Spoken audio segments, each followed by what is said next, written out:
তো এটা হলো ইন্ডিয়া যাওয়ার শুরু।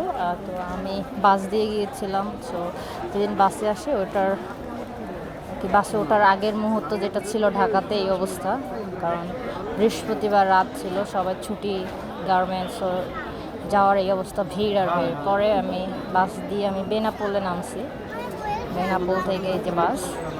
আর পরে নেমে চা, কফি বা রুটি কিছু খেয়ে নিয়েছিলাম এটা।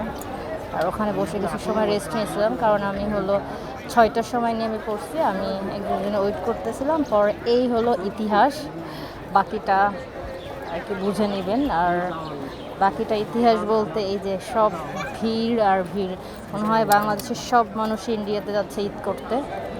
তো তার কঠিন অবস্থা এই যে, মানে মিনিমাম 5 থেকে 6টা জায়গায় এরকম লাইন।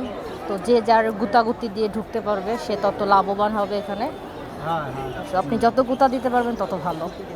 তো এই হলো পরিস্থিতি। ইন্ডিয়ায় যাওয়ার ইচ্ছা আমার মনে হয় অনেকটাই শেষ।